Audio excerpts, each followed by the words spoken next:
Union County TV3 Sports presents Watch On Conference Football. Today, the Westfield Blue Devils meet the Summit Hilltoppers. And hello, everyone, and welcome to Tatlock Field here in Summit. I'm Paul Spahala, with me, Dick Zimmer, on what turns out to be a gorgeous day for high school football. And in a way, it's welcome back day for both of our head coaches. Let's first of all talk about Jim Benedict, the new head coach of the Westfield Blue Devils. Well, he finished up with a bang here last year with a state championship, has joined the Westfield staff over there as the head coach. He brought the single wing with him, and the kids are thriving on it. And it's also, in some ways, a welcome back for the new head coach of the Summit Hilltoppers, Ray McCran. Well, he paid his dues here working with Howie Anderson for 4 or 5 years, went up to Passaic, and now he's back here. Well, for the last 2 years when we've done Summit games, we've seen the unusual single wing offense. Now, of course, Westfield is running it. How have the kids adapted to learning the intricacies of this offense? Seemed to have done pretty well so far. He's been very lucky. He had skilled people that were left from Ed Frankina's last team last year, and those people have adapted very well to it. And one of those skilled players who has adapted extremely well is a receiver, Brian Simonicki, and he is just hauling in lots of touchdown passes. Well, yeah, he's the burner on this team. He plays the wingback position. He's the one guy that they try to get into the open field with the football, and they do it in a manner of kickoff returns, punt returns, and then throwing the ball and then running counters to them out of the backfield. The difficulty Westfield is having this year is keeping their opponents off the board, and when you play a Summit team that's as explosive as this one, that is a big problem. Oh, yeah, they've got the tools to go put many points on there. In fact, today it could sound like a cash register ringing at a garage sale, because there's so many points could be put on the board. The key to this game is how well each team plays defense. We've got a couple of offensive players for this Summit team that could help put a lot of points up on the board. Steve Schroeder, an excellent thrower. Jamie Allen, a great runner. And also a young man we've seen in 3 years now, Torrey Fogg. Well, he came on in a hurry as a sophomore, remember, with hitting the special teams, the kickoff returns, and he's just grown into a great running back. He's placed the tailback now in his I formation, suits him very well, and he's a real threat to go all the way anytime he gets his hands on the football. We'll be burning out some lights on the scoreboard, at least that's what we think. A lot of points may be coming your way when Summit takes on Westfield from the Watch On Conference. We'll be back with the opening kickoff. Hey, maybe we'll get somebody scoring on that kickoff right after this.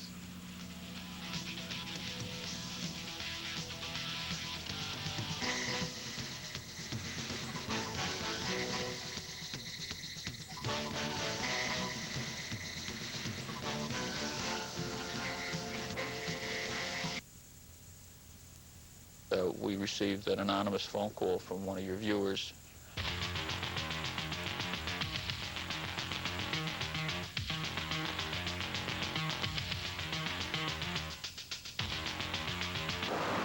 Mr. Williams, you step out of your vehicle and step to the back of the car. That a person that committed like a car theft is going to not commit a murder.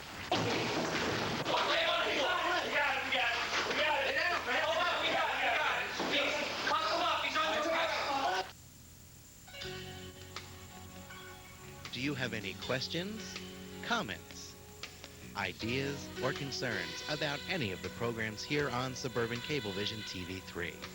Then we invite you to call the Suburban Cablevision TV3 viewer response line at area code 908-851-8521. We'd like to know what you think. You are watching Suburban Cablevision TV3.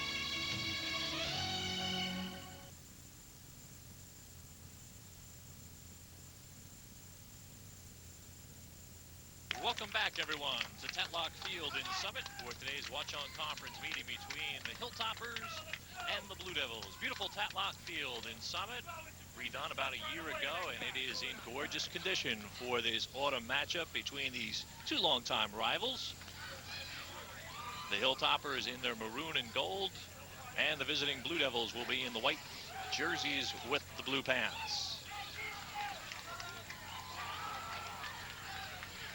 Westfield comes in at 2-2.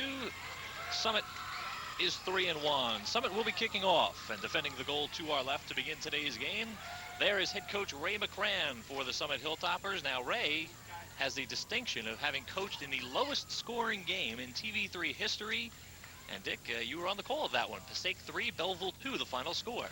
That was a great football game. And the winning field goal for Passaic was supplied by, do you recall? No, I don't. You should. He's playing Was in the Ironhead? NFL still. Was it correct. Ironhead? Greg Okay. Ironhead Hayward kicked the winning field goal for the Passaic Indians to beat the Belleville Bucks. He was all over the field that day. They used him at every position practically except guard and tackle. On the far side of the field, I think he needed directions to get there today, is Jim Benedict. 7 years at Summit, 49-22. But his first year as head coach of Westfield, and for the first time, he's coaching from the far sideline. Well, the bus does stop on the other side of the field here for the visiting team. So the Hilltoppers will kick it away to start us off. Jamie Allen will do the duties. He slips a little on the kick. It's a bouncing ball fielded by Irwin Light at the 13. Light is across the 20, the 25, the 30, and Light is out into the open and finally dragged down from behind at the 42-yard line. Irwin Light almost broke the opening kickoff, and we almost broke Ray McCrann's record of 5 points in a game. Starting lineup right now for the Westfield Blue Devils. They will line up in an unusual front formation. The left guard is Ethan March. The center is David Hatfield. The right guard, Pat Magaro. Then the inside tackle is King. The outside tackle is Mike Abelies. The backs and ends, Irwin Light, number 40. The quarterback is Ed Jaffe. Semenicki is the wingback. Parker and Mitchell are the ends. Now, the quarterback does not throw much, but rather the tailback, who is Steve Cheek, number 8, does most of the throwing. He's 20 of 44, and he will run on first down, and he's got some good first down yardage. Give him 6 yards, 2nd and 4 coming up for the Blue Devils. Now, Summit uses a traditional 4-4 type defense. Defensive ends are Tom Nowacek and Alfie Critelli. The tackles, Jared Parascand and Kevin McDermott. The 4 linebackers for the Hilltoppers are Chuck Mullins and Carl DeMuth on the left side, and Steve Schroeder and Jeff Lovell on the right side. And 3 big deep for Summit, and they are speedy. Torrey Fogg, number 8, Jamie Allen, number 7, and Jamal Stewart, number 23. 2nd and 4 for the Blue Devils. Out of the single wing, if you haven't seen it, it's lots of motion. Cheek will give it to Light. Light hops over the line of scrimmage, falls forward. He'll get maybe 3 on the play. So, Dick, not surprisingly, Westfield moving the ball, but we expected that their offense would be able to move. Yeah, they do a nice job with the intricacies of the single wing. It's a far more sophisticated attack than you might figure, because there's an awful lot of ball handling involved with it right now. Joe Parker back into the ball game. He is substituting plays. 3rd and a yard to go for the Blue Devils. And the ball rests right at the midfield stripe. Summit has 6 men up on the defensive line. Snap back to Light, and Light is wrapped up in the backfield and brought down. Kevin McDermott, the first man to get to him. McDermott, a 5'8" junior. And he was in a hurry. Well, the Hilltoppers came with the blitz then. They sent 8 after the ball carrier, and Irwin Light didn't have a chance in the backfield. He caught the ball just about the time that people got to him. Boom, 2 steps and he was hit. McDermott and then Critelli wrap him up. A loss of 3. And Steve Cheek is up close on 4th down. And now he will drop back into a punting formation. Kicks it away, looking for the sidelines. They're going to keep it away from Jamie Allen. And the ball will die at the 25-yard line. It's a nice idea, nice concept there to have your tailback or your ex-quarterback able to do the punting and the passing from that position and try to draw them off sides with cadence. For the Hilltoppers, Montero, Critelli, Nowacek, DeMuth, and Parascan are the big offensive line. In the backfield for the Hilltoppers, the slot back is Jamie Allen, the tailback is Torrey Fogg, the fullback is Kawan Fouché, and the ends are Jamal Stewart and Chuck Mullins. A junior quarterback, Steve Schroeder, is 18 for 39 this year, 360 yards in the air. Out of the I formation, this is Fogg, and Fogg maybe a yard. He's wrapped up by Steve Cheek. Defensively for Westfield, Scott King, the right end, Michael Mitchell, the right tackle, Pat Magaro, the left tackle, and Ethan March is the left end. Right outside linebacker is Ed Jaffe. Inside is Steve Urussi. Left inside is Irwin Light. Left outside is Steve Cheek. And 3 deep for the Blue Devils, Kevin Dowling, Brian Semenicki, and Chris Schwarzenbeck. Gain of 1 on the play for Fogg, 2nd and 9. Keep an eye on number 8, Torrey Fogg.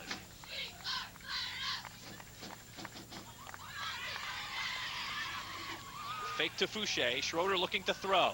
He'll go across the middle, just short, intended for Jamie Allen. Great protection that time. Schroeder had an awful lot of time to let 3 receivers get real deep against the Blue Devils secondary. 3rd and 9 for Summit. 3-1, 2 wins in a row for the Hilltoppers after their lone loss to a very strong Scotch Plains team.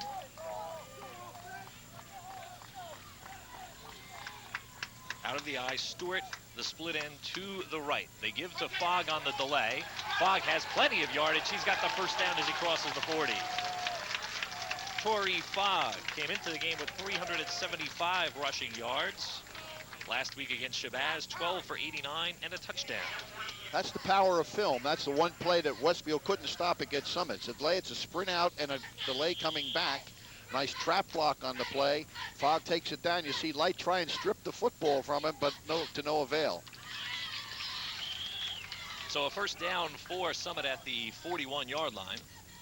Fouché, first time he gets the ball, and he's wrapped up by Irwin Light at the line of scrimmage. Irwin Light, one of the co-captains for this Westfield team, along with Steve Cheek. Light had 19 tackles last week against Union. And he hits a ton on this play. Yeah, he comes coming along as a linebacker. Because Cheek runs by going for the quarterback. They run the fullback inside of him, but Light's got him man-to-man, and he was able to bring him down with a good hard tackle. Neither one of those fellas ever, they're 2 starters back, but they never played any defense last year for the Westfield Blue Devils. They're learning. Light, a senior, goes 6 feet tall, 183 pounds. 2nd and 10 now for Summit. Stewart split to the left, Allen to the right. Single coverage on Allen. Now he draws a double team. Stewart sees it, looks for Allen, has him at the 45. He's at the 40, still on his feet, eludes a tackler and gets inside the 30-yard line. And Steve Schroeder, Dick, saw single coverage on Jamie Allen, and I think his eyes lit up at that point. Yeah, but he threw it through 3 defenders to get the ball to him. It was a great throw, great throw. Drop back action, good protection. Schroeder just sticks it right down the middle, and there's Allen on the slant pattern. He gets away from the 2 people, steps around the Simonicki, and here comes Light from behind, once again trying to tackle the football. Pitch back to Fogg on the option. Across the 25, inside the 20, down the far sideline. He's still on his feet inside the 10.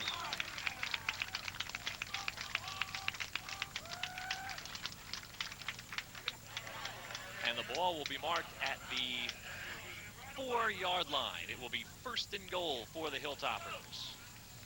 Well, the Blue Devils had the quarterback taken on the option play, but they had nobody out on the pitch. They were outnumbered out on the flank, and Fogg was clean as he went around the corner and then turned him loose in the secondary. That was not a good, fair matchup. Ball now marked at the 3, so let's make it 1st and goal from the 3 for Summit on their first possession.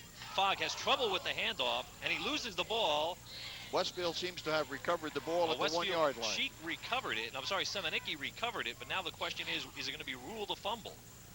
And yes, it is. Yes, it will be Westfield ball at the 1. Fogg never had a clean handoff, and you'll see it on the replay. He bobbles it right from the start. Right from the go, you're right. The ball looked like it was put in the right position. Put in the right position, but his arm knocked it out. And there it's on the floor, and Simonicki will come up with the recovery at the 1. I guess there are better places to recover fumbles on the field, but this is one that saves you 6 points.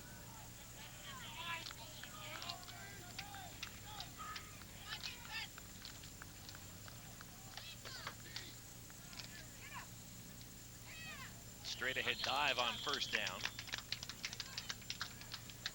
And Dick, we were talking before the game, if any team was able to have a good scout week in preparation for the single wing, it should have been the Summit defense. Yeah, well, the Summit kids remember a little bit of what they've learned for 2 or 3 years, you know, and they've got that residual action right there. The coaching staff might not remember, but the kids do. So they have an idea of how to put together a scout team, and it makes their preparation a whole lot easier than the average school. Well, even Ray McCran told me during the week, he said, boy, my kids know more about the single wing than I do. So they've been teaching me this week. Pitch back to Cheek. Possibly looking to throw, and he does from the end zone. Pass is intercepted by Jamal Stewart. Stewart brings it back inside the 10. So the teams trade turnovers, and Summit has the ball again inside the 10. Steve'd like to have that one back again. That was thrown into coverage. There were all sorts of people. His best bet on this one might have been to throw the ball away. Tried to throw the ball down the field to the tight end, but the tight end is overthrown. We had 3 men around him. The athletic move of the defensive secondary of the Hilltoppers brings the ball back. Fogg on first down, right back to the line of scrimmage. Maybe got a yard to the 8. Ball officially marked at the 9-yard line. So it's first and goal. Was first and goal. It's now second and goal from the 8. Jamal Stewart with the interception, and Stewart now brings in the play, number 23. Stewart, a junior, goes 5'9", 150 pounds. Second and goal from the 8. Summit again threatening. Fouché carries it inside the 5 and carries a tackler down to the 4. Just Juan Fouché.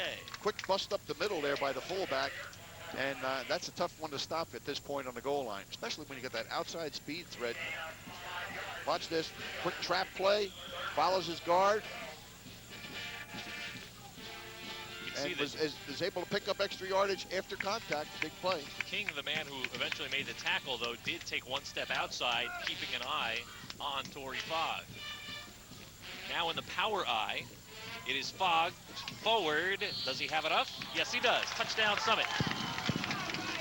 At the 4:45 mark of the first quarter, Summit is on the board.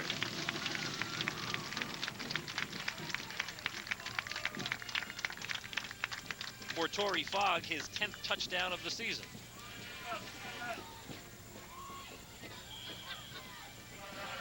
Now Summit will line up in an unusual formation, and then on the command go into a more traditional extra point attempt.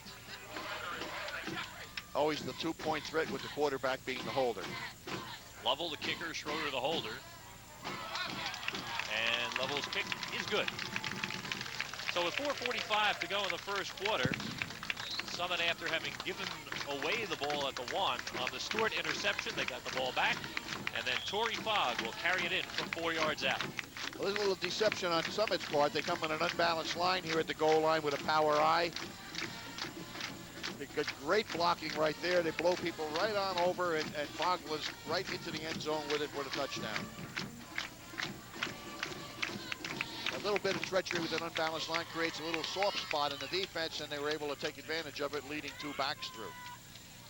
And so Ray McCrann's lowest scoring game streak is still intact, as Summit puts 7 points up on the board. Among the cheerleaders on the sideline, very happy about the Torrey Fogg touchdown run, his younger sister, Tara Fogg. So Ray McCrann and the Hilltoppers up 7-0 at this point.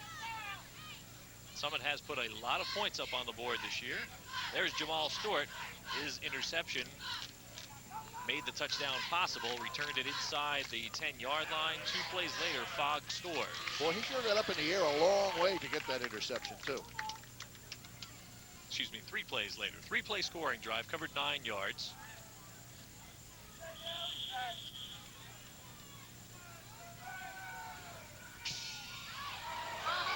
Long, long kickoff through the goal line. It will come out to the 20. Well, every Monday night at 6:30, you can join me for Time In. This coming Monday night, we're going to be talking about prep football. I'll have with me Ralph Pacifico, head coach of Montclair Kimberly Academy. And the interesting thing about prep football, of course, is sometimes you're never quite sure who your team will be from one year to the next. Students transfer in, transfer out. So we'll find out what are the advantages and disadvantages of prep football Monday night at 6:30 on Time In. First and 10 for the Blue Devils. From their own 20-yard line, Sheik gives it to Light. Light has 7 yards to the outside before Jamie Allen grabs an ankle.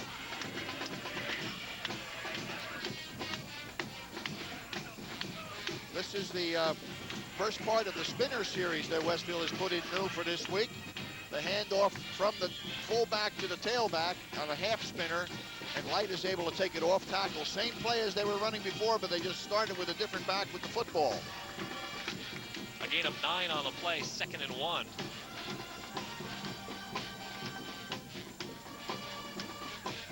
Sheik has it up for the first down.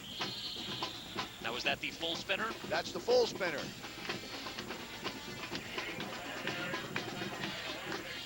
What this does is limit your ball handling now. One person is responsible for catching all of the snaps, and he does with it what he thinks is appropriate. Full back up the middle, tail back around the corner, or the wing back coming back on the counter. Half spinner, full spinner. When is the triple Lutz? From the 35-yard line, 1st and 10 for the Blue Devils. They trail 7-0. Light tries to go left. He's brought down from behind by Steve Schroeder. Summit's getting a lot of penetration into the Westfield backfield. Yeah, that penetration is coming more from the right side, and when Westfield goes unbalanced to their long side left, that's when the penetration really hurts. You can see it right here. They can't pin that corner the way they'd like to, and they're outnumbered on that side, and the Hilltoppers did a nice job of taking it away. We had our first flag of the day on that play.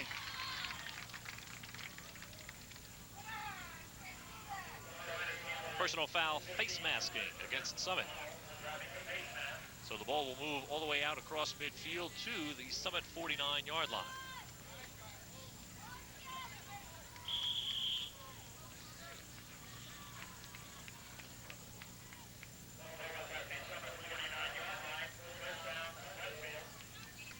.3:30 left in the first quarter. I'm Paul Spahala, with me Dick Zimmer.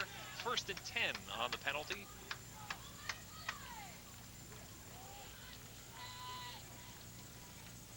Cheek goes to the line, hops, throws, tipped away, incomplete. Intended for Joe Parker.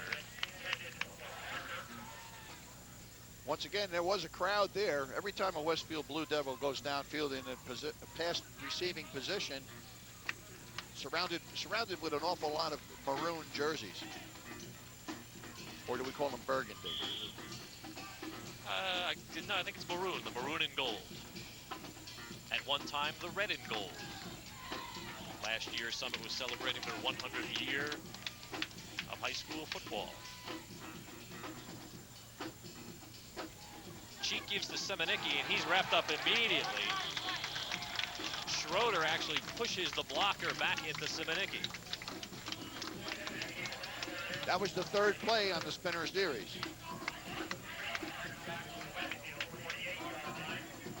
Direct snap to Cheek. He steps up, hands off to Semenicki. And once again, the tremendous pressure coming from the right side of that defense there. Fratelli, McDermott, Lavelle, Schroeder.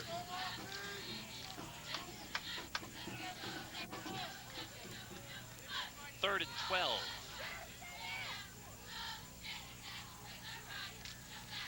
Cheek rolling left. Completes it to Semenicki, and he got a foot down. He got a foot down at the 32.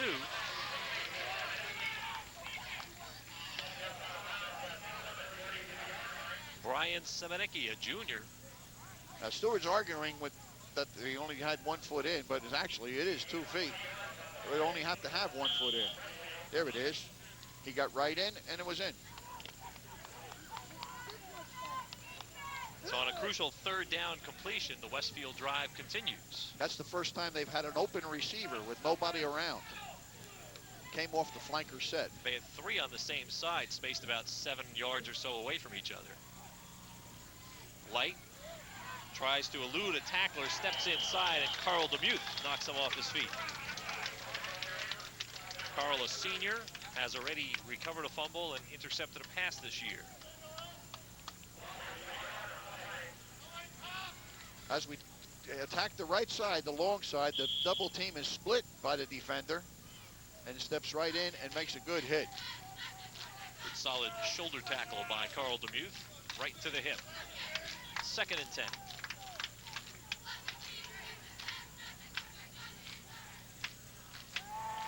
Cheek rolling left, has some time, throws it in the flat, completes it.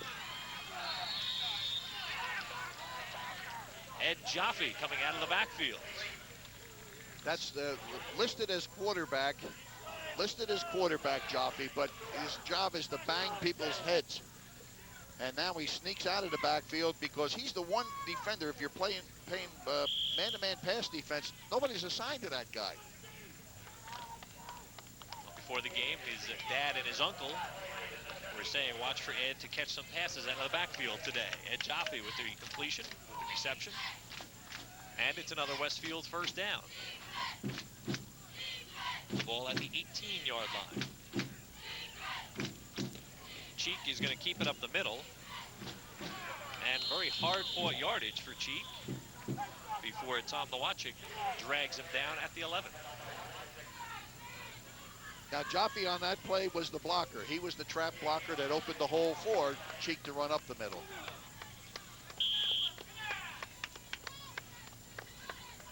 Joe Parker brings in the play from the Westfield bench.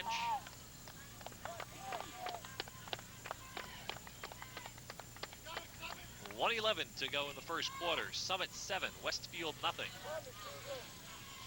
Westfield on an unusual long drive for them. They have been a quick score team this year. Jaffe calls the signals. Light in motion. Cheek gives it to Semenicki. He cuts inside, and he's dragged down at the 10-yard line.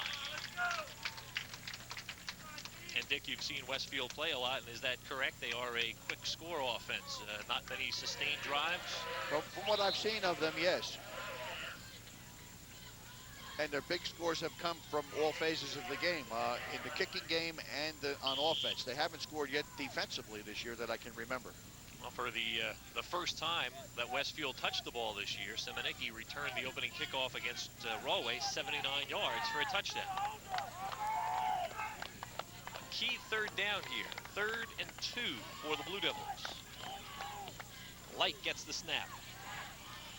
And Light should have enough for a first down. Nowacek upset with himself, thought he had a chance at Light in the backfield, and Light got away from him. He's been creating havoc over there on that corner because he's been getting that penetration you spoke of. Watch him, comes off the ball here, destroys the blocker right there. Light takes the ball to the outside when thought the hole might be inside. First down yardage at the 6, but we're going to march it all the way to the other end of the field. The first quarter has come to a close.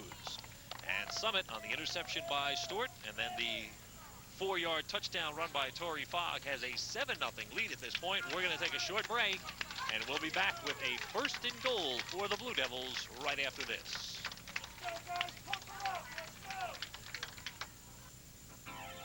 Crossing the street, driving a car, or even eating a meal. These are some common abilities that many of us take for granted every day. Join us as we explore, along with the Kessler Institute, issues that affect the physically disabled in our area. Tune in for Abilities, Thursdays at 8:30 p.m., only on Suburban Cablevision TV3.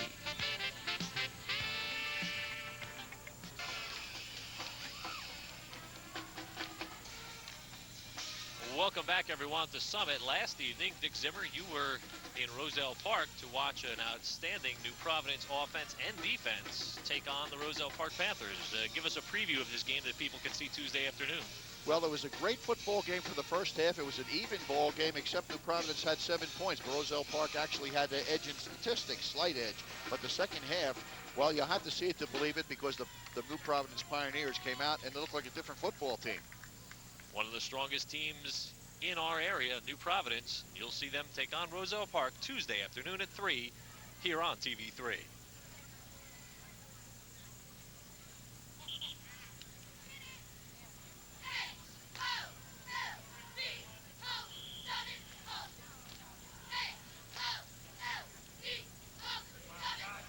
Well, Jim Benedict would be much happier with his homecoming if the Blue Devils can crack the end zone right here. 1st and goal from the 6. Light in motion. Semenicki follows to the left side. Cuts inside now. He'll gain 2 yards, so cross the 5 down to the 4. Guess they wanted to get his speed to the outside, but Summit covered it well. Yeah, they put Semenicki a tailback on this play. Start Light in short motion to pin in the defensive end.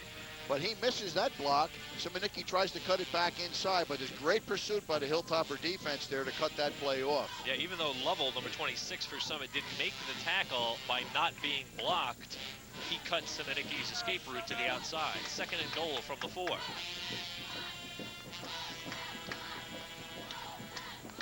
Cheek and Light in the backfield. Cheek gives it to Light. A little trouble with the handoff, and Light is stopped at the line of scrimmage. His momentum slowed down just a moment by the the fair exchange on the handoff. Well, Chuck Mullins and Tom Nwacha coming across on that corner to play the outside linebacker and the defensive end very tough, putting as much pressure as they can, because let's face it, folks, that's bread and butter in a single wing. The off-tackle hole and sweep hole on the long side of the formation.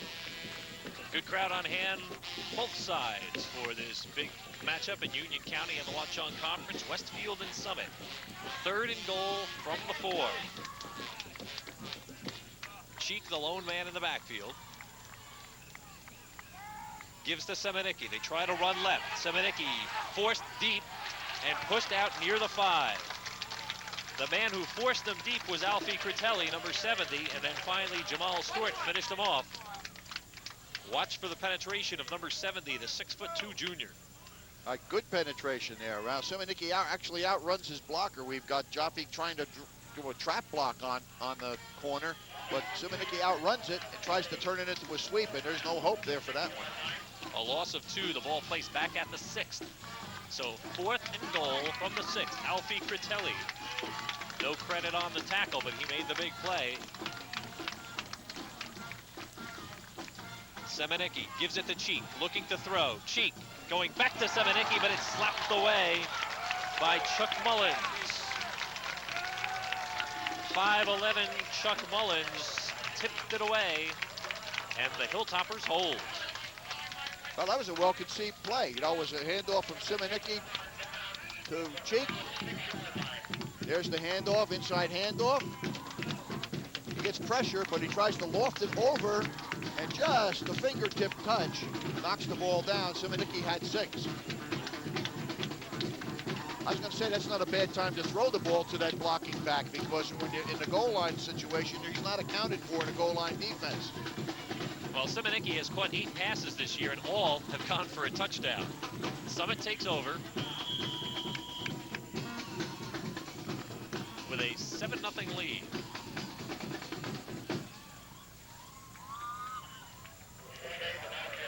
Boucher for 3. 2nd and 7. Best seat in the house.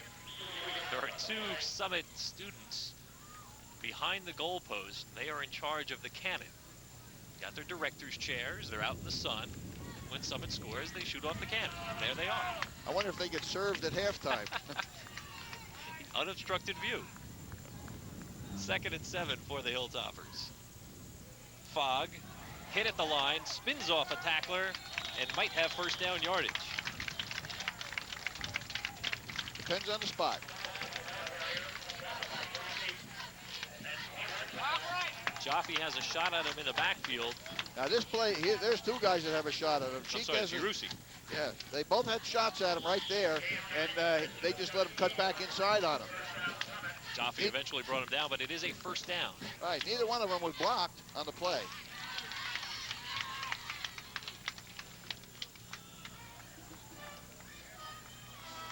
First and 10, the ball at the 17. Schroeder calling signals. Gives it to Fouché. Now he's met by King. King was unblocked, and he was able to step up and make the pop. Not a great exchange. I believe that you'll see it on the replay that Schroeder gets tripped up by Fouché. Yeah, they got their legs tangled a Yes, little. they did. But Fouché said, I've got the ball. I don't care if you're on the ground. I'm going for yardage, and he got 4.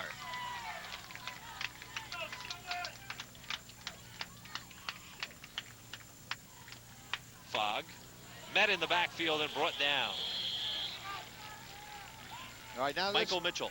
That's number 3 time they've run that play. The first time they ran it for about 25 yards. The second time they picked up about 4. That time they got stuffed for a loss. So maybe Westfield's awakened to that. Woke up. Because everybody closed in on it this time. It comes off that sprint out to the right, and it's a delayed handoff to Torrey Fogg. Let me ask you, did you chart plays when you were a defensive coach?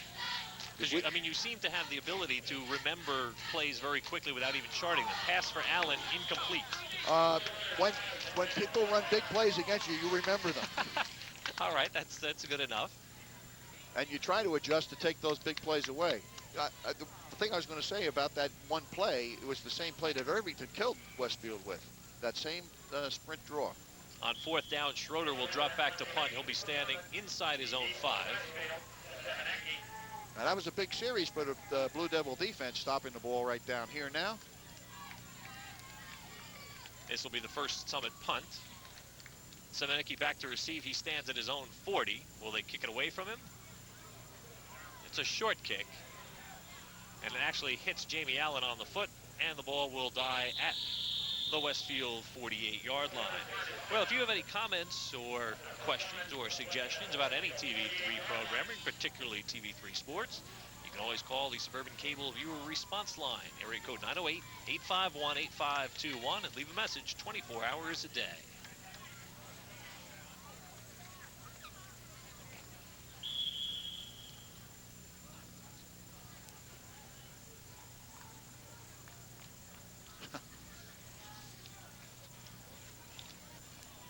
Among the fans watching the game today on the Summit side, a reunion class from 1939 and 1944.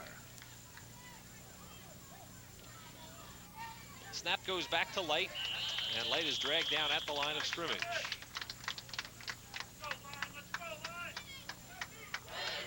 So a 55-year reunion class is in the stands.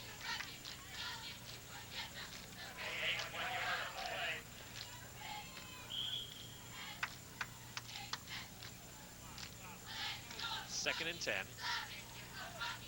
The ball on the Westfield side of the midfield stripe. 7-0, Summit leads with 7 minutes to go in the first half. Steve Cheek.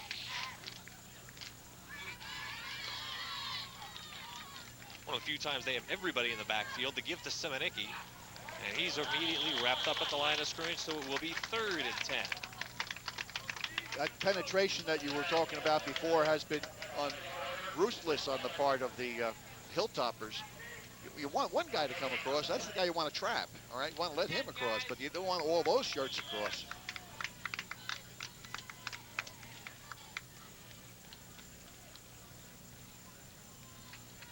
Well, the key is Westfield hasn't been able to get to the outside. They haven't gotten Light or Semeniki to the outside to stretch the defense laterally. No, that's true. They have the best move has been the passing game. 3rd and 10. Let's see if they go to the pass. Cheek has some time and completes it to Jaffe. So for the second time, Ed Jaffe out of the backfield with a big reception, and it's good again for 1st down yardage. So you get a false sense of security on this if you're a pass defender, because the fella that you expect to be the receiver on that side stays home and blocks, and the fullback comes from someplace you don't even know where he was. That blocking back, he's open, and because there's nobody assigned to him. Yeah, again, he is technically called the quarterback, and he is generally a blocker, so you're not expecting him to come out and do much with the football, but Jaffe again with the reception for a 1st down at the Summit 35. The full spin. Cheek forward for 3 yards.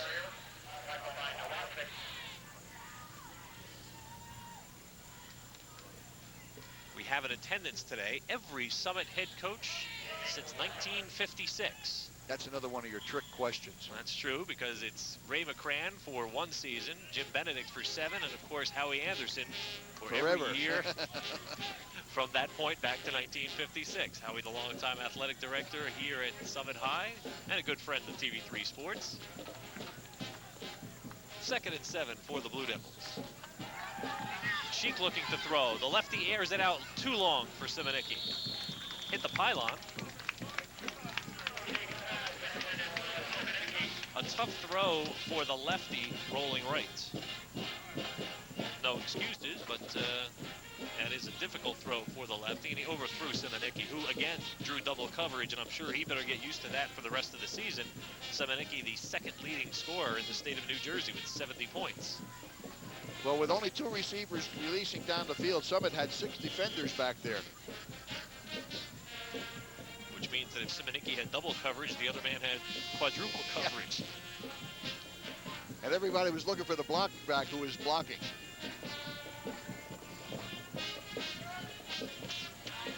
Third and 7.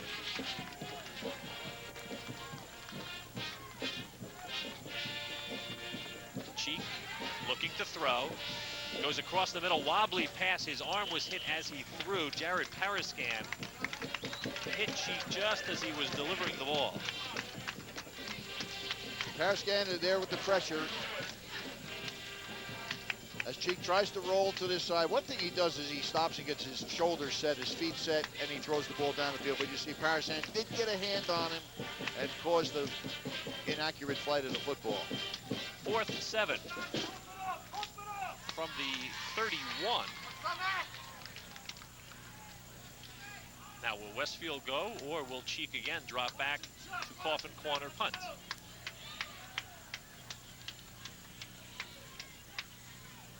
He'll take the snot shotgun. Goes to Simonicki, who's knocked off his feet by Lovell. What a hit. What a hit. If he doesn't make that hit, the kid's gone. Because Simonicki, you'll see on the replay, is going to have a head of steam going across the field. You And see, there's nobody nothing over there. He beats that tackler, he's gone. He had all grass. He certainly had more than enough for a first down and probably touchdown yardage, but Lovell knocked him off his feet. Boy, Jeff delivered a load on that hit.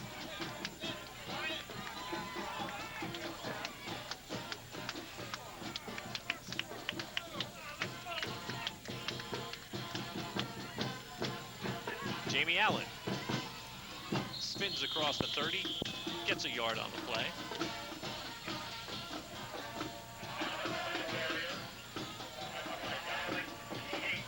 Allen came from his split end position on the far side of the field and took that little bit of a reverse. Cheek stayed home, got trapped, but still was able to help squeeze the play down. Jeff Lovell, number 26, 5'9" junior. And here's a look at Lovell leveling Simonicki. The Lovell level. Huge hit. Good position, he keeps his feet moving on contact, but boy, he delivered a load. Simonicki's backpedal and he gets knocked back. And look at that, nobody on that far side. Yeah. Quick toss, incomplete for Allen. And it is incomplete. It was a forward pass. Now that's 3 times they've gone to that play and 3 times it's been short.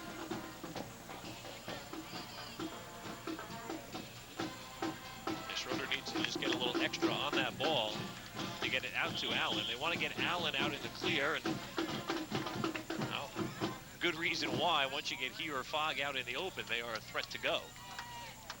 3rd and 9. Sapp splits to the right.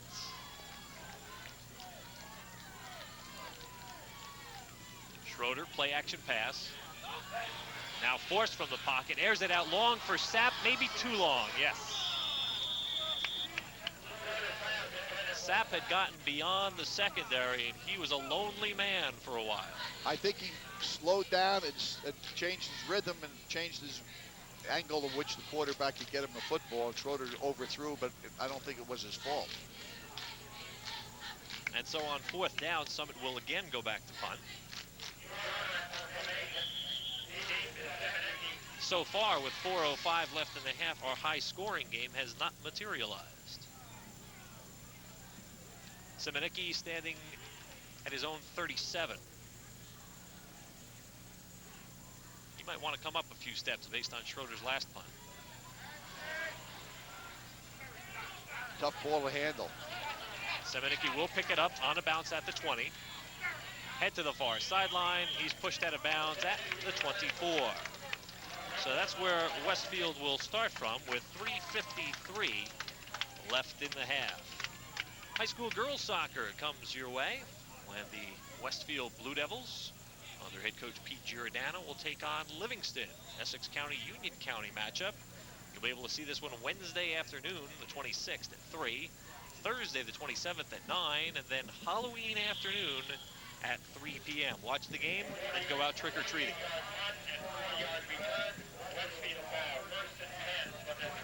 If you see a green Power Ranger in your neighborhood, be nice to him. That'll be my son. Of course, the odds are you are going to see about 10,000 Power Rangers this year.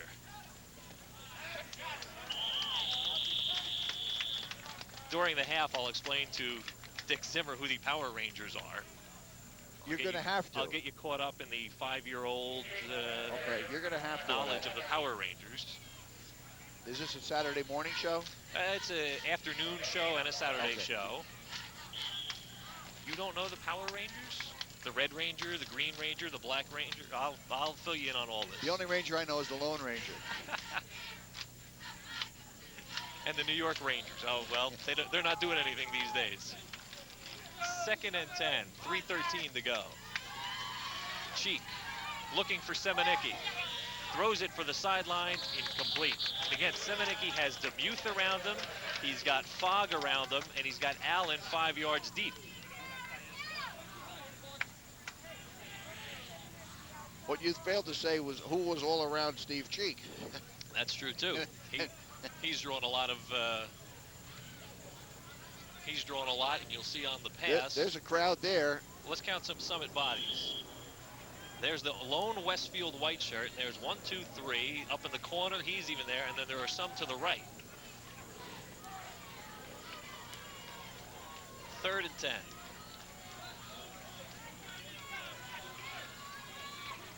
Now, with that in mind, there must be somebody else open somewhere. Cheek goes to the flat for Jaffe, just overthrown.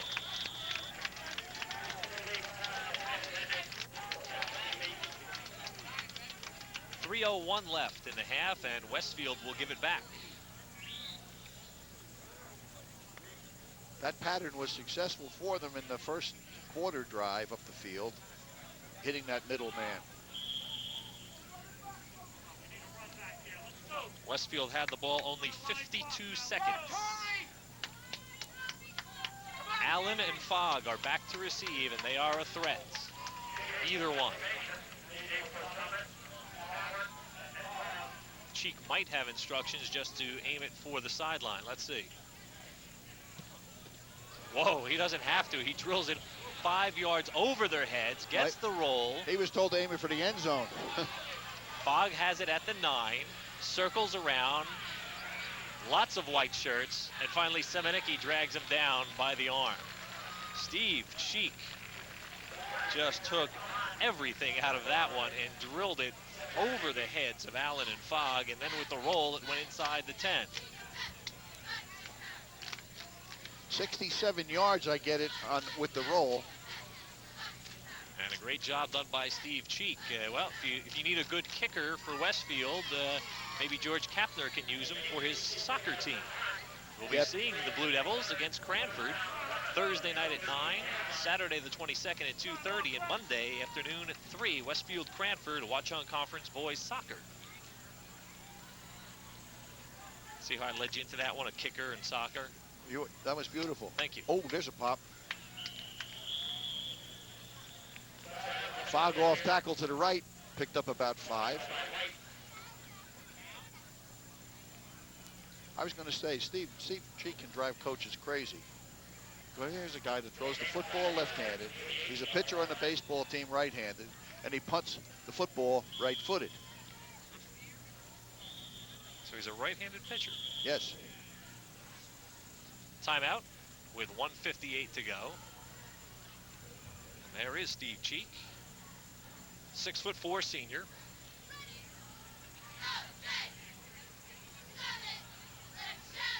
One of those kids that, that you question the baseball rule, limiting the number of innings for a pitcher. It's the rule is it's by the individual, not the arm. Not the arm, okay. I'm sure Bob Brewster looked into that. Yes, he did. 2nd and 6. Schroeder, play action. Nice job. Incomplete. Good pursuit by Cheek. He was right in Schroeder's face. With 1:46 to go. And we've just found out, and we see that Erwin Light is down on the far sidelines, and they're looking at his left leg, and specifically near the knee. There your trainer is taking a look at him.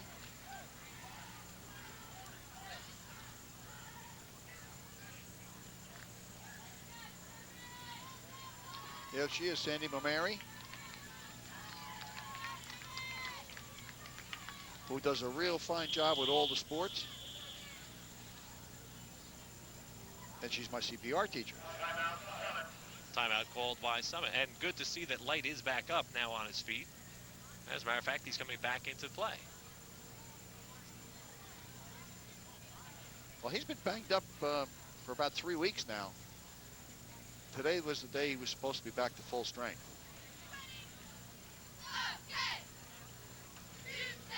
Now, so far this season, Westfield, when you go to a Westfield game, you have to be lucky you don't pay by the point. So far, and we'll have to update this now, they have scored 102 points, but now they have allowed 108 points. So you don't get cheated on the scoreboard when you come to see the Westfield Blue Devils play. Westfield defeated Rawway 19-6, beat Kearney 42-13, but then lost to Irvington 40-20, and then last week they're knocked off by Union 42-21. Today it's 7-0, Summit in front with 1:46 to go in the half. 3rd and 6. Allen and Stewart come split to the left side. Really nobody on Allen right now. Pitch back to Fogg, and Yarusi drags him down. Short of a first down.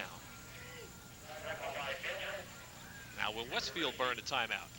Jim Benedict wants to, and he will get a timeout. He knows he's getting the ball back with 1.5 minutes to go, and he should get it back somewhere near midfield.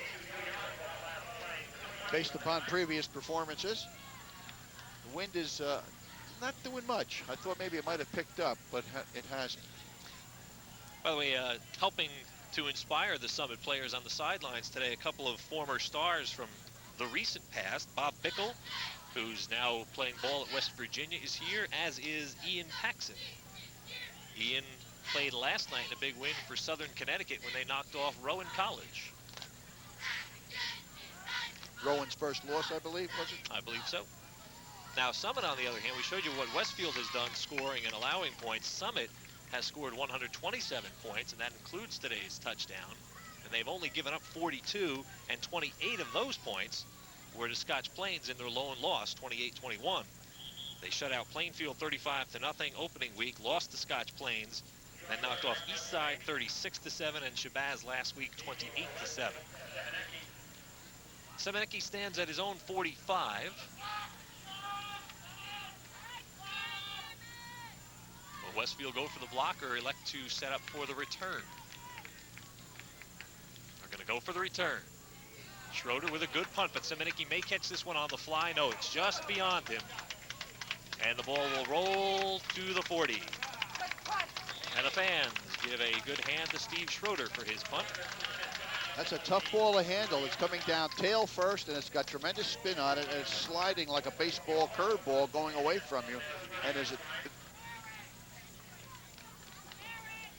when that ball comes down, it's going away from Semeniki, and it hits the ground, and it hits tail first, and that one always rolls. That's the way I used to like to kick them.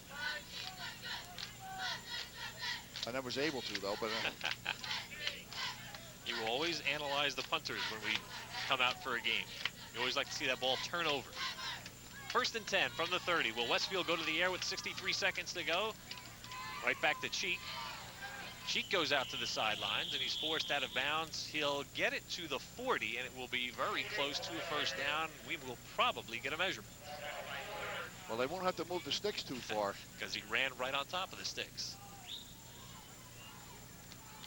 About the length of the football short.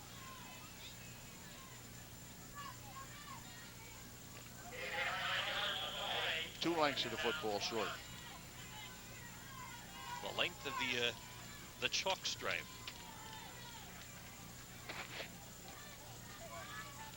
Cheek has first down yardage, and he's forced out of bounds.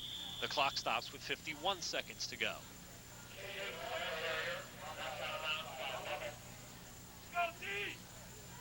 Summit leads 7-0 with 4:45 to go in the first quarter. Torrey Fogg scored from 4 yards out. Three plays after an interception by Jamal Stewart.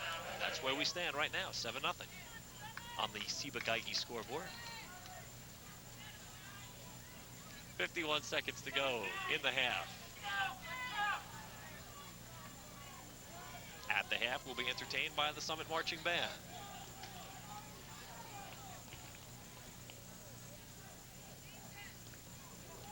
Cheek gives it to Simonicki on the inside handoff.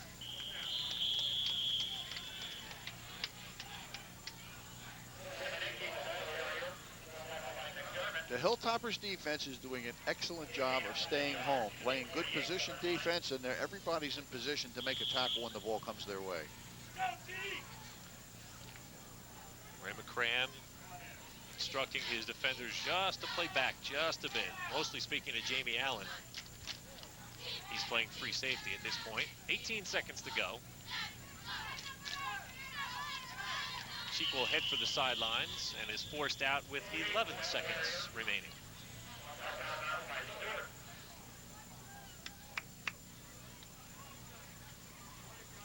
Well, if you're Florida State, you're just hanging out in the end zone. Somebody catches it and you go home with the national championship. Excuse me, Colorado.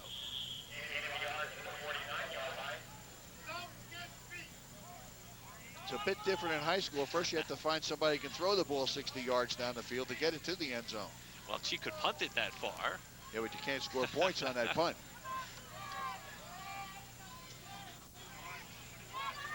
Quick kick. Drop kick, rather. Third down. Cheek rolling left. Stops and sets. Incomplete. With 6 seconds remaining, 4th and 4.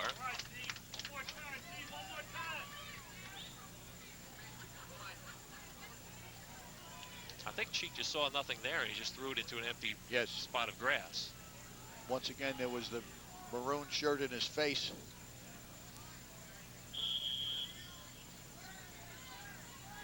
It's tough for Simonicki to get deep against this secondary because all these guys can fly also. I was going to say, Westfield's going to go into the locker room and say, wait a second, Summit's playing with 14 guys because every time we try and throw a pass, there's 7 guys receiving and there's 7 guys rushing. At least that's the way it seems. I mean, they don't have time to throw. They don't have anybody open.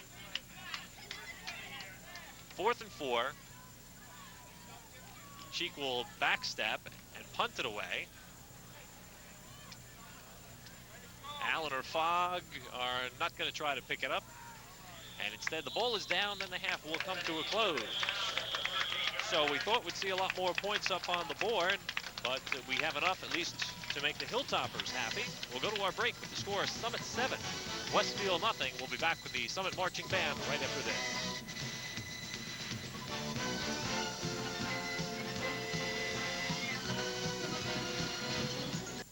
Hi, I'm your host, Michael Young, and this is Animals A to Z.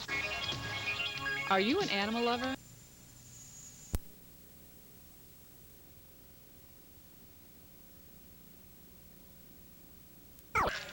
From about the 30 to the 30, you can see dark brown spots where the grass has been torn up. And I didn't walk the field. I normally do before the game. Today I didn't. So I was not aware that there were these spots. Again, it's firm, but at one point when I was walking out there speaking with the coaches, I took a little slip.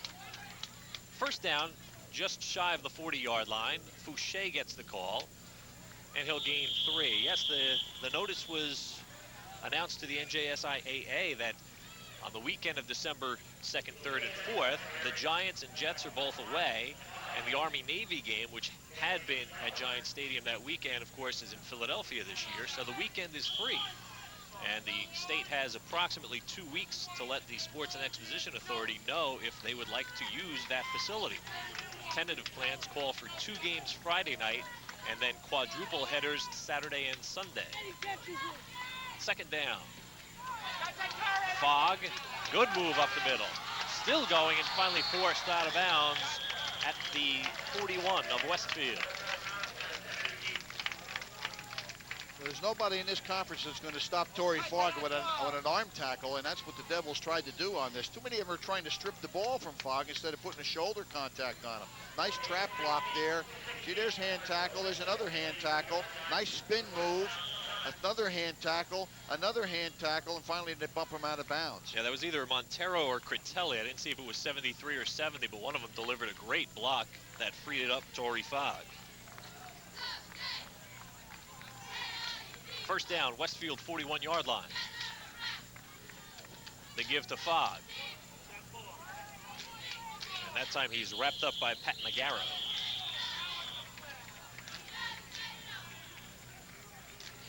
A gain of 5, 2nd and 5, and there is a flag on the play.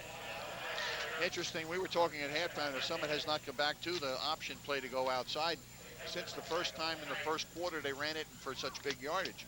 But in this case now, they found a home going inside their tackles, been able to really explode. The kind of stuff that Union was able to do last week and Irvington the week before, going right through the heart of the defense. Illegal use of hands will mark off yardage against Westfield. And the ball will be spotted at the 26. First down, Summit. Well, Summit, as you said, did have one good long drive in the first half, but that one resulted on a fumble at the 1. Westfield then turned it over on the interception, and Fogg scored on the short drive. There is Fogg again, dragged down at the 20-yard line by Irwin Lights. There's no mystery now, no treachery in the part of the Hilltoppers. They're just going right for the throat.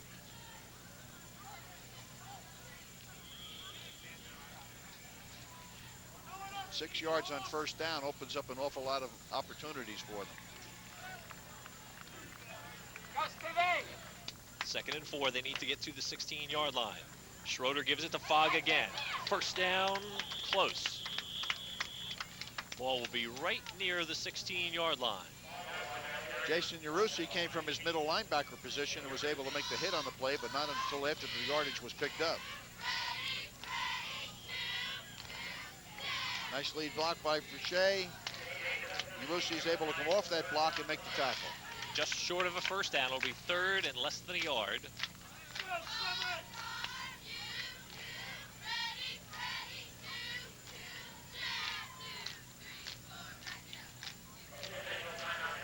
Now we're going to get the measurement.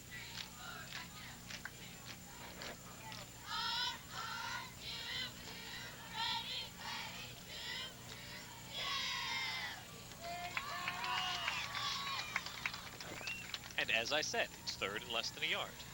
I don't know why they bothered. If you spoke, why bother checking on it? I really can't. Deja vu. I just thought I heard somebody say that. It was 3rd and less than a yard.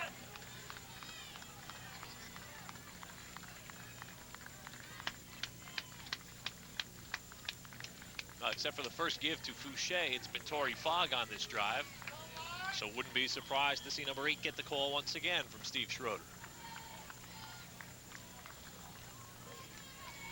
But it's Fouché. First down, more inside the 5. Touchdown, Kawan Fouché.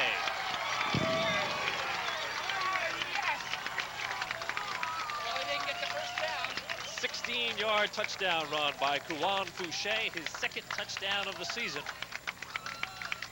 Had one last week against Shabazz and adds his 2nd today. Nowasik, DeMuth, and Parasan opened that thing up wide open.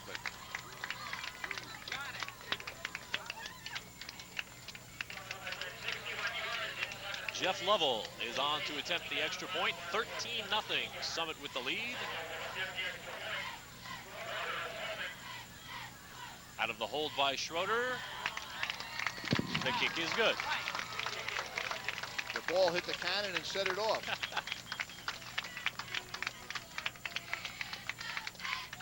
I guess that means he has a cannon for a foot. Forget it.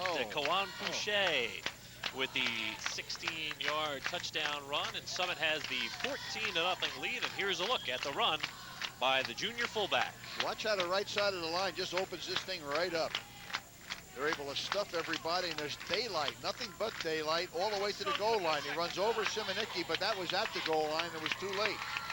Westfield secondary is very slow to come up on anything in the middle like that. They've got to become linebackers on that play when that play is split open like that in the middle. Solid stiff arm by Fouché at the end, although as you said, he probably didn't need it. He was at the goal anyway, but 14-0 the score. Summit with the lead with 9:45 to go in quarter number 3. So they took the second half kickoff and held the ball for 2 minutes and 15 seconds. Behind the running of Fouché and Fogg, they have doubled their lead to 14 points. Kawan Fouché goes through there. He's like a cannonball at 5'9", 205. He really hits you. Once you let him get up ahead of speed, he's tough.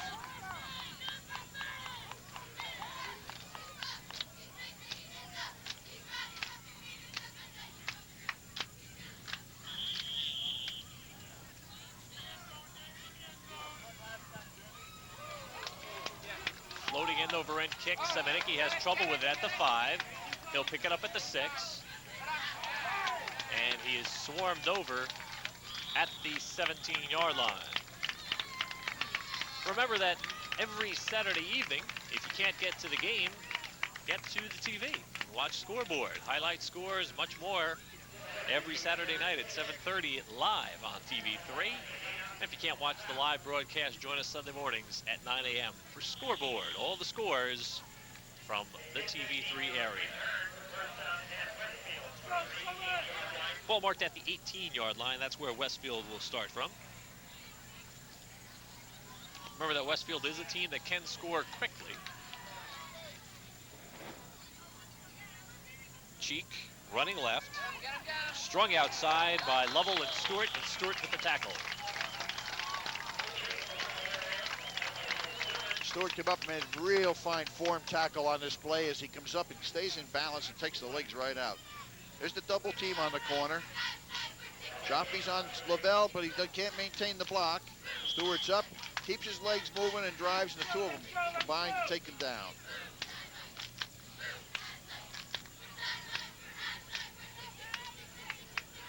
Right back to the line of scrimmage, 2nd and 10 for the Blue Devils.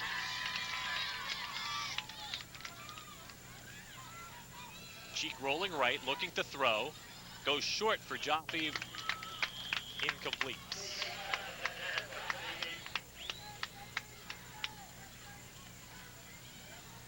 Semeniki was streaking down the same side of the field, long. But again, he was drawing double coverage. Jaffe was momentarily open. Pass overthrown, so it will be 3rd and 10.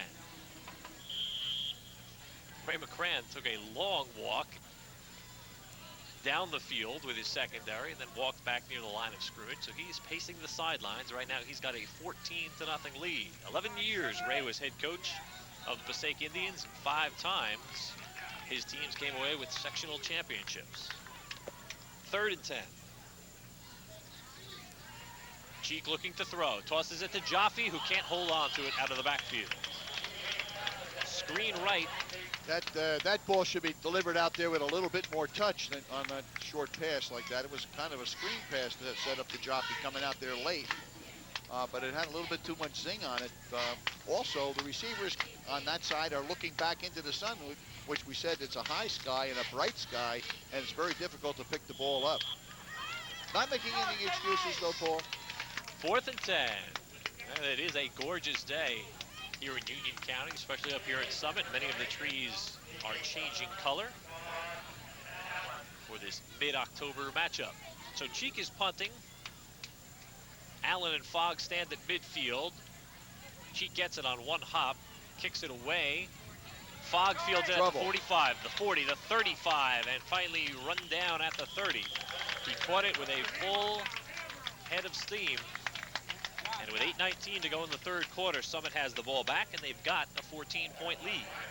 That one was trouble because it hit the ground and rolled, but it came up on one bounce to Torrey Fogg, and the contained man for Westfield wasn't there. One of the teams that Summit will be fighting for a Section 2 Group 2 berth is Dover, and you'll get a chance to see the Dover Tigers next week when they take on West Essex. This is a game you'll see on TV3 Saturday night at 8, Sunday at 9:30 in the morning, and Thursday afternoon at 3. So our Summit fans who want to scout out Dover, keep an eye on TV3 next week. Fogg spins twice, still on his feet, and he's got 1st down yardage. Once again, the Blue Devils are trying to strip the ball instead of putting a shoulder tackle on. Great takeoff by the offensive line here of the Hilltoppers. They really do a nice job. Every time they put the hand on the ball, he spins. He spins again, spins twice, and he still falls forward. There's a great back.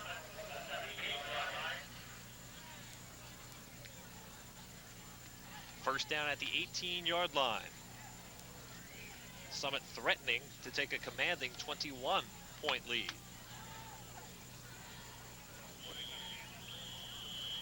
Short dive up the middle. Fouché for a couple of yards. He's the breather back. He gives Torrey Fogg the breather.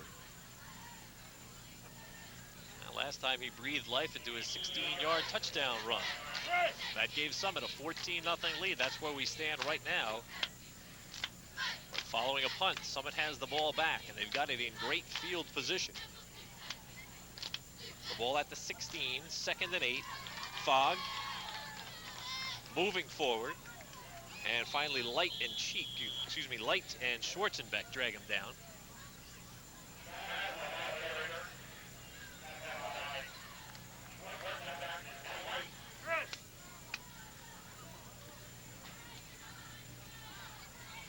So they don't have to run the option.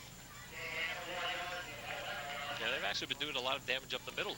Yes, this is called the Adam attack. I'm going to run right at him.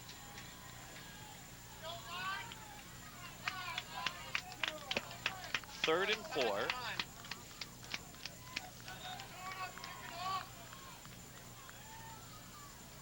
Fake to Allen, pitch to Fogg, and Fogg is dragged down. Good pursuit by Kevin Dowling. Kevin did an outstanding job of defending against the option play on that one. Well, he was getting blocked by Jamie Allen, but he is going to elude the block. And then he'll come up right for the tackle. Just a sophomore, Kevin Dowling with a fine play. Well, that's a tough responsibility when you're asked to guard Allen one-on-one. Yeah. And then after he starts throwing blocks at you, you're asked to shed the block and tackle the Torrey Fogg.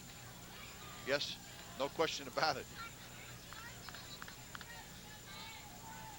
And you've still got over a quarter worth of football to play. 4th down, they're going to go for it. Pass. Fogg looking to throw on the option. Still looking. He's dangerous in the open field. He's got some blockers. He's going to cut it back to the far side. No contain. 2 players are there now for Westfield. And Fogg will finally be brought down by the Blue Devils. A big loss on the play, but whenever Torrey Fogg has the ball and he's in the open field, just keep watching because he can make things happen. And he's even just shaking his head saying, boy, there was nothing there. He ran about 80, 90 yards on that play. Well, he's going to dance on this play. There's no question about it. Now watch this. The receivers are covered downfield. Cheeks up in the air. There's one dance step. Little rumba move right here. Back there with a samba. There he goes back the other way. All right, but the thing is, the defense hadn't recovered from the first move yet. 1st and 10 as Westfield takes over at their own 21.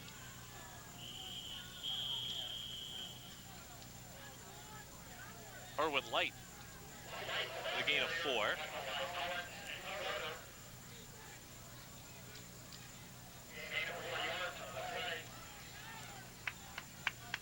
Torrey Fogg has got to be tired after that long run.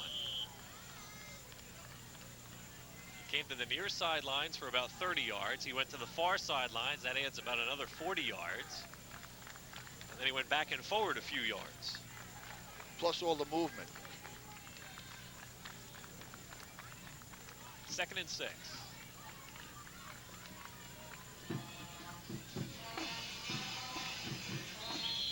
And he's the kind of player that everybody here, I know I felt this way, and I'm sure you did. You were always saying, wait a second, as long as he's not tackled, he's a threat to break this one. Yes. Especially in that kind of situation where we saw almost all the Westfield players come on this side, and he said, wait a second, there's an open field somewhere. That's all part of the Fogg package. Once the ball's in his hands, you better have him on the ground or he's dangerous. Yeah, we've enjoyed watching him for 3 seasons now at Summit High. Under 4 minutes to go in the 3rd quarter. Key 3rd down situation for the Blue Devils. 3rd and 3. Sheet rolls right, sets up the throw, looking sideline, tipped away by Fogg. Well, that answers the question, is he winded?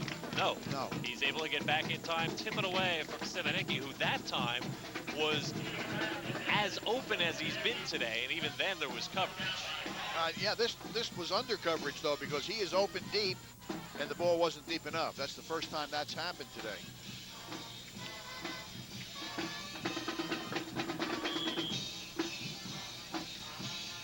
Fogg and Allen are back, and they have been in combination back receiving punts for 3 years. 3 years ago, we did Summit and Jefferson in a sectional semifinal.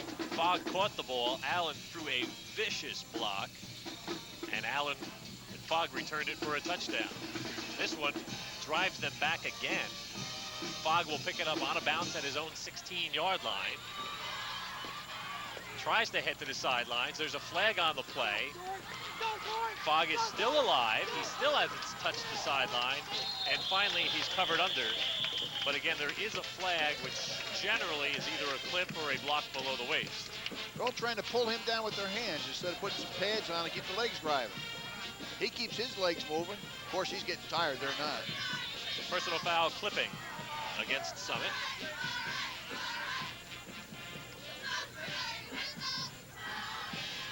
And while we mark off the yardage, I'll remind all our viewers that if you're ever wondering what's on TV3, you can always call the TV3 programming update at area code 908-851-8570. The update is updated every day with the TV3 schedule. So 851-8570, and you'll find out what's on TV3.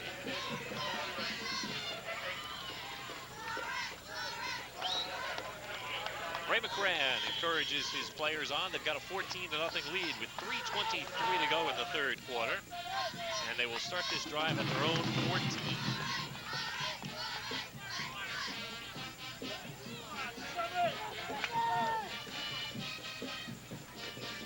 Fogg hit by Cheek. And then Cheek gets some help to bring him down.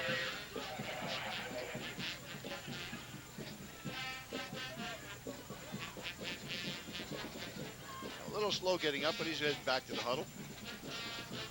David Hatfield, the man who helped bring him down. One thing about Fogg that makes him so difficult to tackle is the fact that when you make contact, he automatically goes into spin mode. So we've seen the half spinner, the full spinner, and the very agile spinner. He's got tremendous balance. Another guy with balance right there.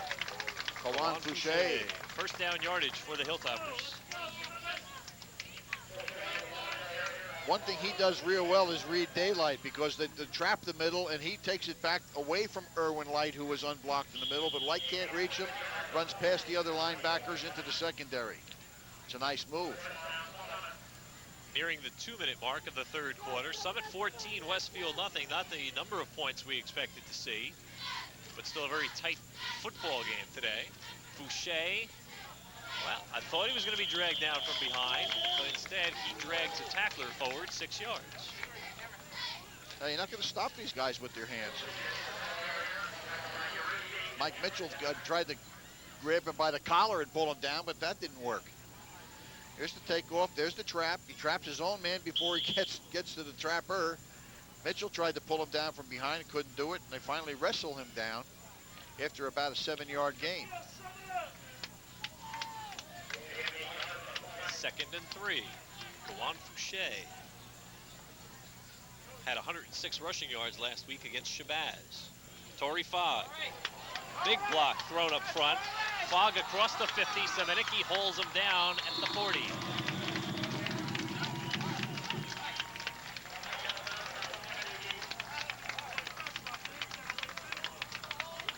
Great blocking job there. Watch the Great blocking up front. Real good job. They opened this hole up very, very well. Watch this. Good turnout block right there by Mullins, a tight end, on Cheek. That puts him loose in the secondary. Allen also freed him up about 10 yards downfield. A leg trip there by Semenicki, but a good stiff arm by Fogg is able to free himself up. 2-point takedown on the leg trip. Yes. From the 40-yard line, Fogg, 5 yards, 7 yards. And now Summit is just punching it right up in the middle. In-your-face football is what's going on.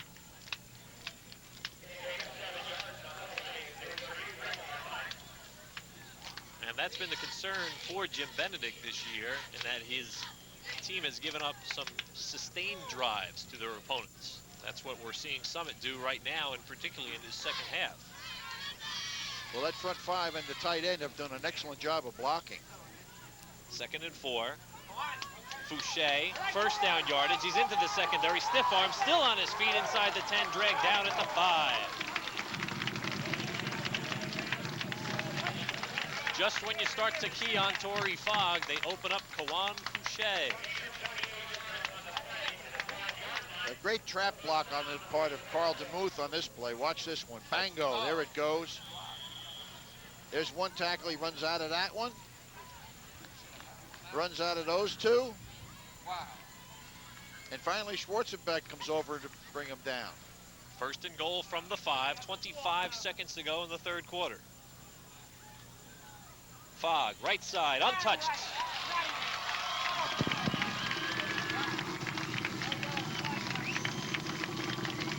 Five-yard touchdown run for Torrey Fogg.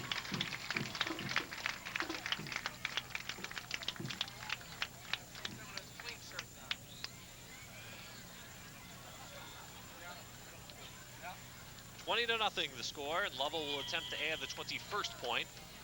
Torrey Fogg virtually untouched for a 5-yard touchdown run.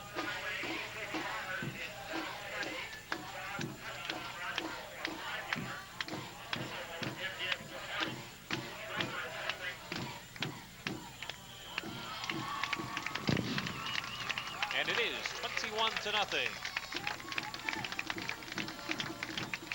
Well, hats have to go off to the front five there. Montero, Critelli, Noasick, DeMuth, Parasan, along with the tight end Mullins. And the lead blocking of Fouché and Allen. The running of Fogg. Here's the touchdown run once again for Torrey Fogg. Great takeoff by the offensive line. Oh, just overpower people, screen people out. Fogg does a little high step number there, but you know, that was after he crossed that gold line.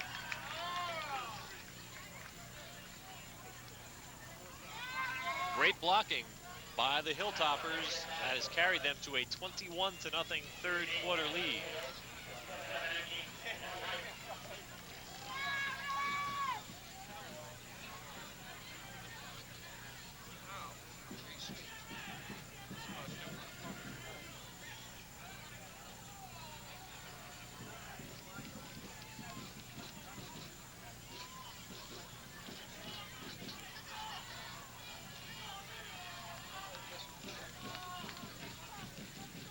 There's going to be a slight delay. There's 17 seconds to go. The clock got reset, so we're going to have to just count it down to 17 seconds. Should be ready to go in a moment or two. 21-0 the score. Summit with the lead as they look to go 4-1 on the year. Is that the Ciba-Geigy clock as well as scoreboard? Yes. It's Ciba-Geigy time,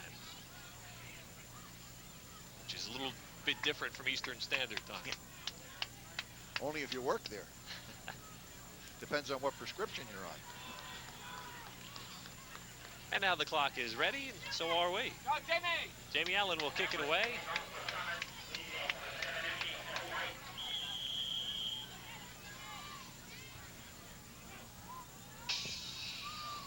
Short kick, a 9-iron. Schwarzenbeck fields it at the 27. He's hit immediately at the 31.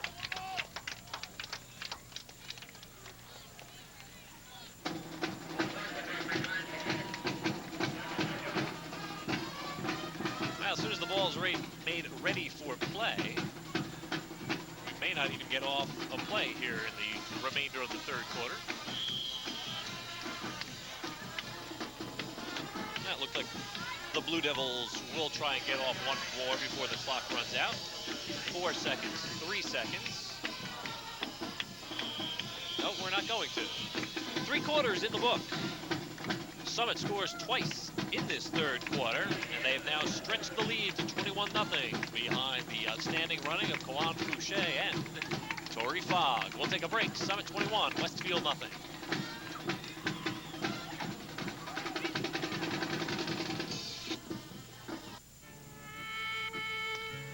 On our next Judaism Today program entitled Kabbalah, Susan Roth discusses her book Moses in the 20th Century, a universal primer, probably the first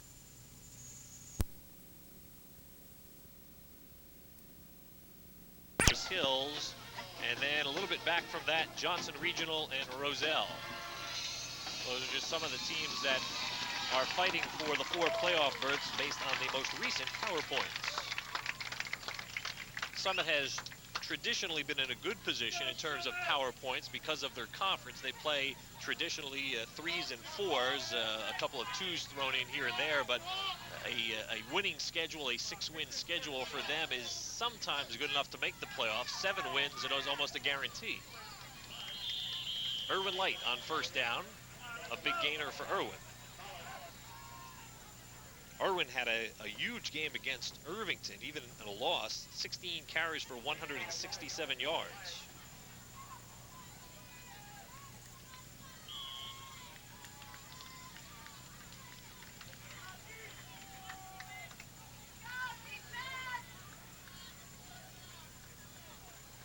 Gain of 6 on the play, 2nd and 4 for the Blue Devils. Start of the 4th quarter. Semenicki. Deep in the backfield, looking to throw, throws it for Light. He's got it for a first down at the 46.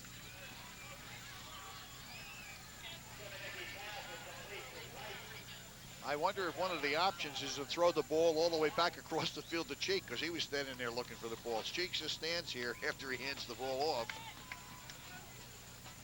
Semenicki does a nice job of getting rid of the ball just before he's nailed. And there's that guy again, Jeff Level. The level. First down at the, just across the 45, about the 46-yard line for Westfield. Sheik up the middle. He'll gain 2 on the play.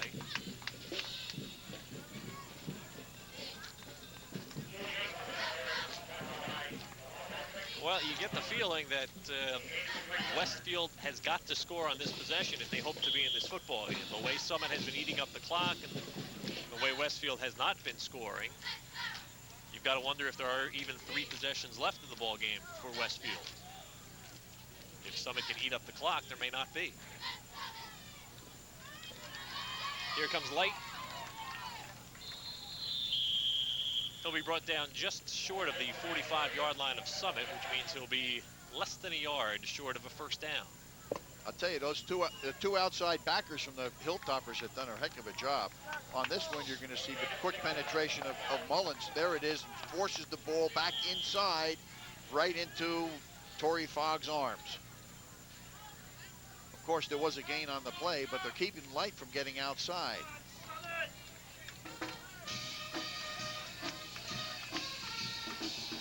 Third and less than 1.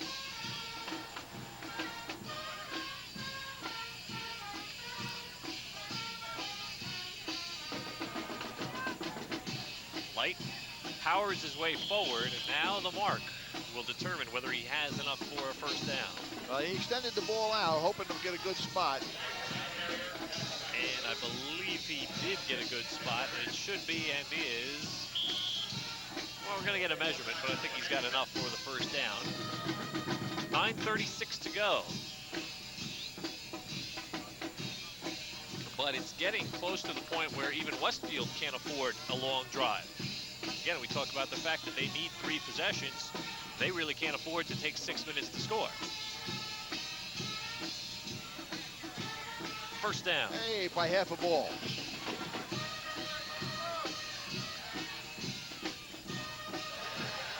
We hope you enjoyed our triple header this weekend on TV3, New Providence, Roselle Park, this game, and Clifford Scott West Orange from the Northern Hills Conference. I'm looking forward to see some of the shots of that stadium.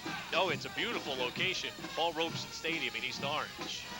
Home for the Panthers and the Scotties. First and 10 for Westfield. The full spin. Cheek dives forward for a gain of 3. And also later in the year, the Essex County Soccer Championships will be at Robeson Stadium.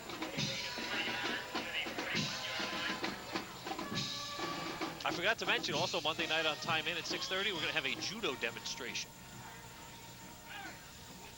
Are you actively involved in this? I may try to take part in that. The East Coast Judo Championships are in Essex County this weekend, so I may get out there and perform. Second and 7. What color is your belt? Right now it's a nice black leather one that I got for Christmas.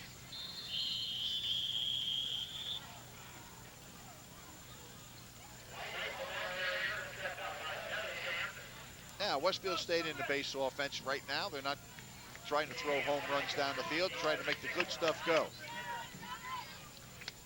But the clock works against them with 8:15 to go. I think being realistic, they're not thinking about 3 scores. I think they're thinking about pride in 1 score.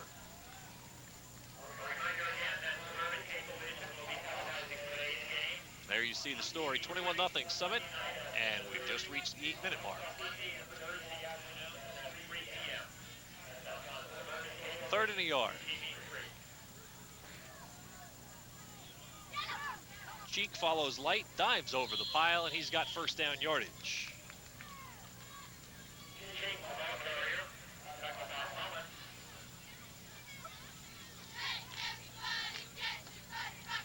Here's a look at Steve Cheek.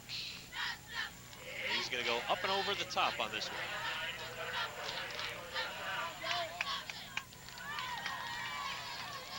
Crashed into Ethan Marsh as he was going up and over. You don't find too many 6'4", 197-pound tailbacks, you know? Let's go, D, let's go! You don't find very many single wing offenses. I think there are only 3 in New Jersey this year. Take it away from me. Westfield, Lawrenceville, and Madison is running the single wing.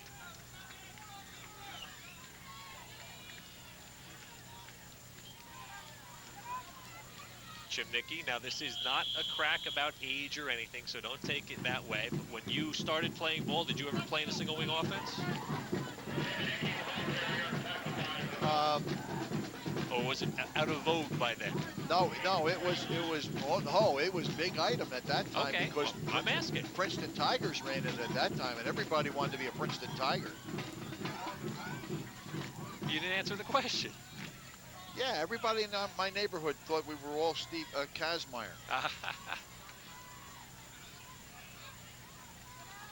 Here comes Erwin Light near sideline.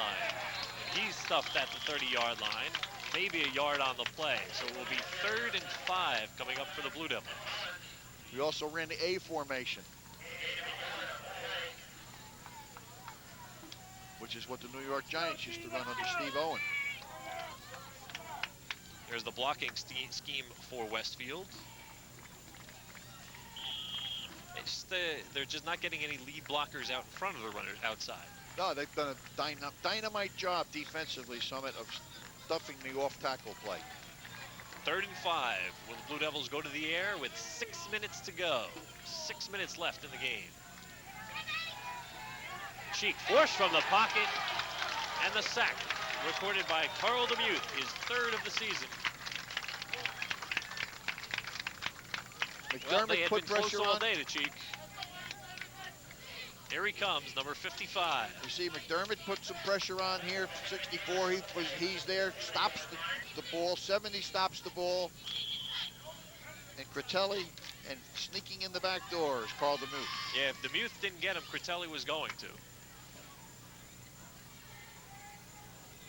Carl DeMuth, whose older brother Doug was a quarterback for the Summit Hilltoppers. 4th down, and let's call it 15 to go. Cheek looking to throw. Across the middle for Semenicki, but there is a penalty on the play. DeMuth had contact with Semenicki while the ball was in the air. This is where high school fans get a little bit disappointed. They all think that there's that uncatchable ball rule in high school, but there is not in high school football. Pass interference is pass interference. And it is a 15-yard penalty, and now it's going to be awfully close to a first down. And it is a first down. You'll see on the replay that DeMuth and Semenicki are going to get caught up just to the right of your screen. Yeah. It's such slow motion that you don't see what actually happened. Kind of a cleaned up version. But it is first down yardage for the Blue Devils. That's right, that's an automatic first down.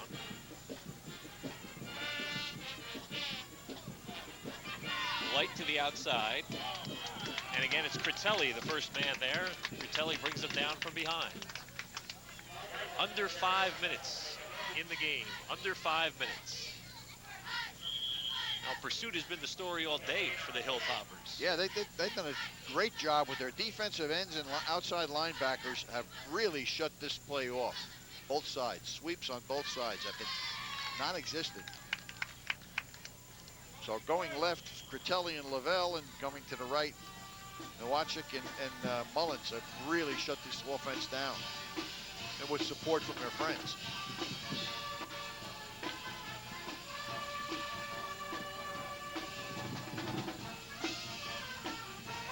Cheek spins, goes forward for a pair of yards.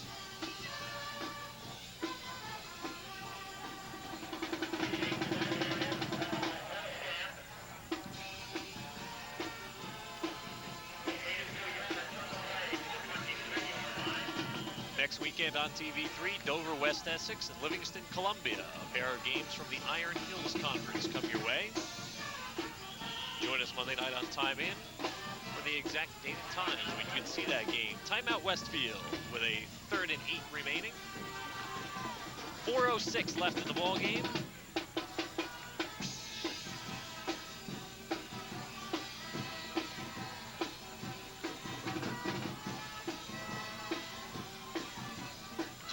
Joins his Westfield huddle. And remember, I mentioned the triple header this weekend. Well, you get a chance to see Clifford Scott and West Orange at the Paul Robeson Stadium. 2 more times to watch this one. Tuesday night at 9:30 and then Wednesday afternoon, October 19th at 3 p.m.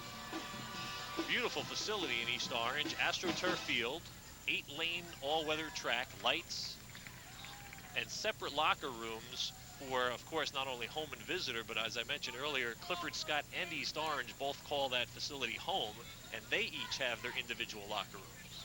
So a lot of work went into Paul Robeson Stadium.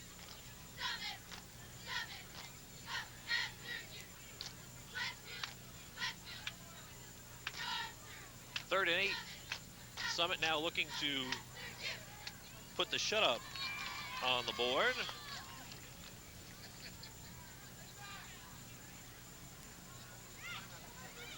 They shut out Plainfield in their season opener. They'd like to do the same to Westfield here in week 5.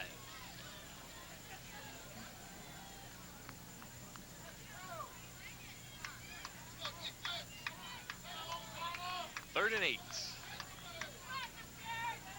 Cheek looking to throw, and he's brought down again. And again, it's Carl Demuth. Sack number 2.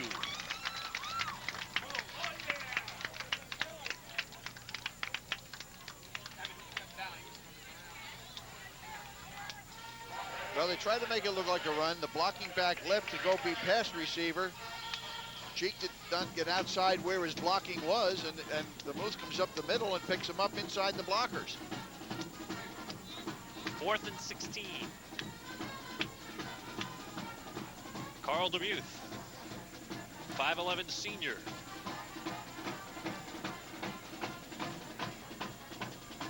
Cheek looking to throw. Steps up in the pocket. Incomplete, intended for Simonicki.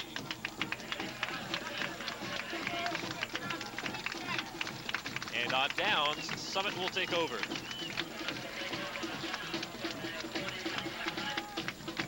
I mentioned the Livingston Columbia game, Dick, very quickly. We got to talk about your alma mater, as the Cougars will be hosting the Lancers in a game you'll see on TV3 Saturday evening at 10:30, Sunday the 23rd at 7:30, and then again Tuesday the 25th at 3 p.m. That should be an interesting matchup between those two teams. And you realize this will be the first time Summit touches the ball in the 4th quarter? I was saying, Westfield put together a nice drive, just couldn't come up with any points. Boucher driven back at the line.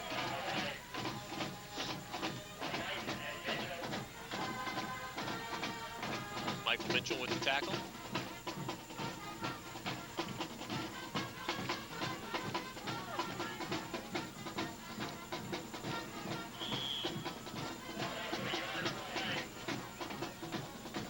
Westfield held the ball over 8 minutes, but just couldn't come away with any points.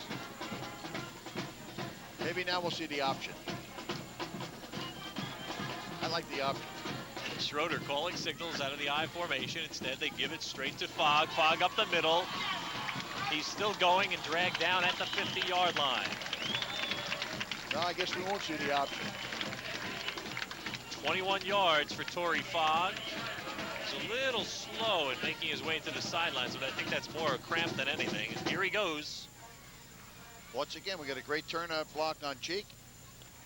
Nice lead block by Fouché, and he's in the secondary before they know it.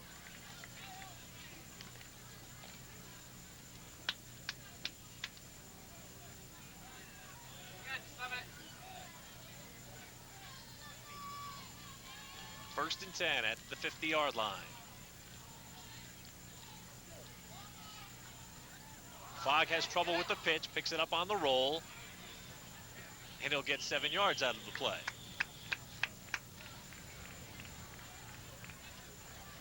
He's a strong 175 pounds.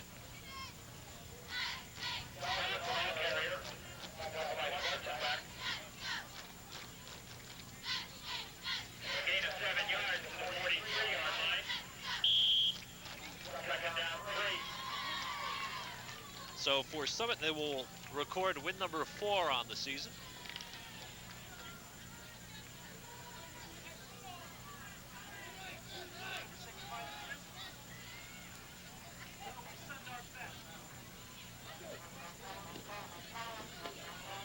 Fogg inside, now cuts outside. He's got a first down, and he's dragged down at the 31.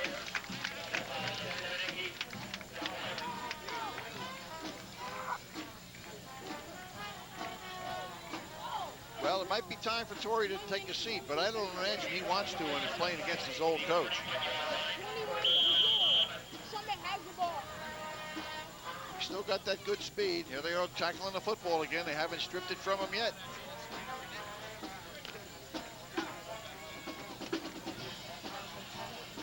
Ray McCran likes what he sees. Jim Benedict maybe seeing 1 year too many of Torrey Fogg. Well, he'll see him again. 46 seconds to go.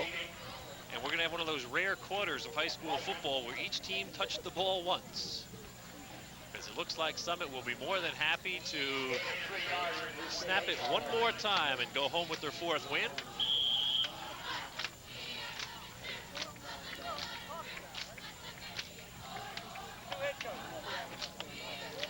So Summit will go to 4-1. Westfield will go to 2-3 on the season. And for the Hilltoppers, their playoff hopes improve with the win. Fogg one last time. They finally stripped the football. So much for your 2-possession quarter. With 3 seconds to go, it will technically be a 3-possession quarter as Westfield will take over. Fogg makes his way back after a great performance today. And we'll talk to him about that performance when we join you next for the post-game show.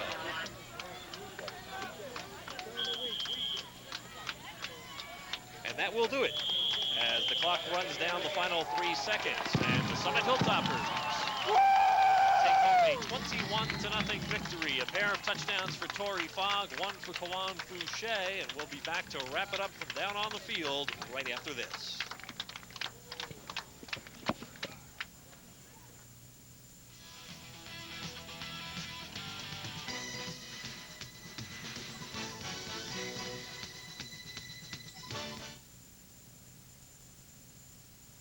Hi, I'm Sandy. Dana and I are getting ready for the MS Halloween Walk on Sunday, October 30th, here at Knoll Park in Parsippany. We've set aside a scenic 2-mile route with refreshments and Halloween treats. The walk ends at the Haunted Community Center with surprises, entertainment, and even a Halloween costume contest. Don't miss the MS Halloween Walk. Scare up some... Proves to 4-1 on the season. With us, a couple of players who contributed to today's victory. Torrey Fogg. Torrey, first of all, I got to ask, you were limping around near the end of the game. Put the Summit fans at ease. It's not an injury? No, I was just cramping up towards the end. You know, I just got to stretch it out more before the game, and I'll be all right. What has been the The difficulty, if any, for you from the change of the single wing to the more traditional I formation, any adjustment that you have had to make? Not really. I just got to read the blocks more in this offense. That's all. Everything else is really the same. All right, speaking about reading the blocks on your last touchdown, let's talk about reading the blocks of Fouché and the lineman that opened the hole for you for that touchdown. All right, well, I came through. I seen a hole to my right-hand side. And Quan made a great block. I just cut off his block, and I seen the daylight. There was the touchdown. There it was. Nice to have Kawan there. He gives you a little breather sometimes, and not only does he give you a breather, he gives you a breather by picking up 25, 30 yards. He's a great running back. I'm glad he's on the team. He takes the pressure right off me, gives me a big break. Torrey, thanks very much for coming by. Congratulations on another fine performance today. Carl DeMuth, step on in here. Carl, let's talk a little offensively. First of all, when you have a running back like a Torrey Fogg, like a Kawan Fouché behind you, you know as linemen that you probably only have to hold that block for a split second. Does that make your job easier? Oh, much easier. When Torrey and Kawan, they're both in there right through the line so quickly. We just have to screen them, and they're gone. If any team knew what the single wing could do or what it was about to do, it would be the Summit defense. Did you, coming into this game, think you had a pretty good idea of how to defend the single wing? Yeah, we were very confident. We ran for 2 years now, and we all knew what we were up against, and it helped us so much, and that's why we came out with the victory. Well, let me ask. I asked the running back. Let me ask the lineman. How about for you, the change from the single wing to the I as a blocker? Did it require any changes for you? Yeah, well, the splits are a lot bigger in our offense, so it more lateral movement along the line. It's pretty tough for the big guys, but you know I'm pretty small and quick, so I can get to the big linemen. And small and quick paid off for you defensively. I know I want to ask you about those 2 sacks. They obviously felt great at the end of the game. Yeah, I mean, I was just on a blitz, and I saw an opening, and I was lucky enough to get there right away.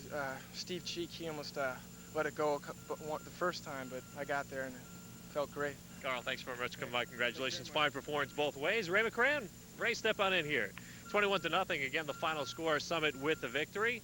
And Ray, congratulations to you on a great victory today. 4-1 start for this club. Tell us a little bit about the performance today for your offensive line. They were just opening up some huge holes for Fogg and Fouché. Well, we just we've worked